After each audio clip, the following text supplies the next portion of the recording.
Hello বন্ধুরা, career space YouTube চ্যানেলে আপনাদের সকলকে স্বাগত জানাই। আশা করি আপনারা সবাই ভালো আছেন। আজকে এই মুহূর্তে এসএসসি 26,000 চাকরি বাতিল মামলার রায়দান নিয়ে যে গুরুত্বপূর্ণ আপডেট উঠে এসেছে, বিস্তারিত সেই সম্পর্কে আলোচনা করব। এই মুহূর্তে বিগ ব্রেকিং নিউজ। যারা চ্যানেলে নতুন তারা চ্যানেলটিকে সাবস্ক্রাইব করে পাশে থাকা বেল বাটনে প্রেস করে অল নোটিফিকেশানটিকে অন করে রাখবেন, কারণ এমন ধরনের লেটেস্ট আপডেট নিয়ে এই চ্যানেলে সবসময় ভিডিও আপলোড করা হয়ে থাকে।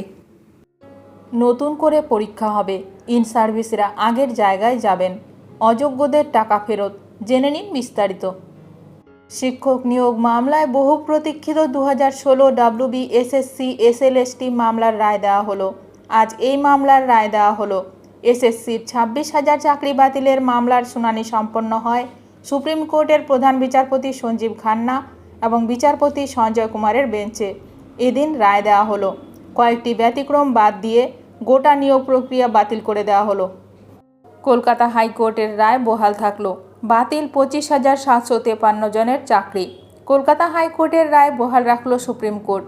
বাতিল হয়ে গেল 25,753 জনের চাকরি। তবে 3 মাসে নতুন নিয়োগ করতে হবে বলে জানিয়েছে দেশের সর্বোচ্চ আদালত। যে সমস্ত প্রার্থীরা অযোগ্য নয় তারা যে ডিপার্টমেন্টে কাজ করতেন সেখানে কাজ করবেন। ফ্রেশ সিলেকশন প্রসেস হবে। এই ফ্রেশ সিলেকশন প্রসেসের কাজ 3 মাসের মধ্যে শেষ করতে হবে। সোমা দাসের চাকরি বহাল থাকছে। তিনি বিশেষভাবে সক্ষম। অবৈধ শিক্ষকদের টাকা ফেরত দিতে হবে। নতুন করে পরীক্ষায় বসতে পারবেন চাকরি প্রাপকরা। সুপ্রিম কোর্টের আজকের রায়ে হতাশ শিক্ষানুরাগী ঐক্যমঞ্চের সাধারণ সম্পাদক কিঙ্কর অধিকারী বলেন, প্রমাণ হলো দেশে সর্বোচ্চ তদন্তকারী সংস্থার কোনো গুরুত্ব নেই। প্যানেলের সবাই অযোগ্য হতে পারে না। সিবিআই তালিকা দেওয়া সত্ত্বেও যোগ্য অযোগ্যদের কেন পৃথকীকরণ করা গেল না? যারা দুর্নীতির কারিগর সেই রাজ্য সরকার এবং এসএসসির মাথাদের কঠোর শাস্তি কোথায়? এক ধাক্কায় যোগ্যদের বাতিল করার ফলে বিদ্যালয় শিক্ষা ব্যবস্থা সম্পূর্ণভাবে মুখ থুবড়ে পড়বে। বেসরকারি শিক্ষা ব্যবস্থা এর সম্পূর্ণ সুযোগ নেবে। যথাযথ প্রতিকার না হলে দেশের সামগ্রিক ব্যবস্থার উপর আস্থা থাকবে কী করে? কলকাতা হাইকোর্টের নির্দেশে কিছুটা সংশোধন করেছে। যাদের ক্ষেত্রে ইতিমধ্যেই অভিযোগ উঠেছে তাদের ক্ষেত্রে কোনো ছাড় নেই। অবৈধ শিক্ষকদের বেতনের টাকা ফেরত দিতে হবে। তবে যাদের বিরুদ্ধে কোনো অভিযোগ নেই তাদের ক্ষেত্রে সুপ্রিম কোর্টে প্রশ্ন ওঠে, আবার নতুন করে বয়স উচ্চমানে ছাড় দিয়ে পরীক্ষার সুযোগ দেওয়া হোক। সুপ্রিম কোর্ট জানিয়েছে সেটা তারা পাবেন। যারা অন্য সরকারি দপ্তর থেকে এখানে এসেছিলেন তারা পুরনো জায়গায় যোগদান করতে পারবেন। 3 মাসের মধ্যে এই কাজ শেষ করতে হবে। তবে এক্ষেত্রে তাদের 4 বছরের বেতন ফেরত দিতে হবে না। রাজ্য সরকারকে এই নির্দেশ দেওয়া হয়েছে। তবে এক্ষেত্রে তাদের 4 বছরের বেতন ফেরত দিতে হবে না। রাজ্য সরকারকে এই নির্দেশ দেওয়া হয়েছে। অবৈধ শিক্ষকদের বেতনের টাকা ফেরত দেওয়ার নির্দেশ দিয়েছে সুপ্রিম কোর্ট। স্পষ্ট জানিয়েছে যাদের চাকরি বাতিল হয়েছে তাদের এতদিনের বেতনের টাকা ফেরত দিতে হবে। প্রধান বিচারপতি জানিয়েছেন, এই নিয়োগে ব্যাপক মাত্রায় দুর্নীতি হয়েছে।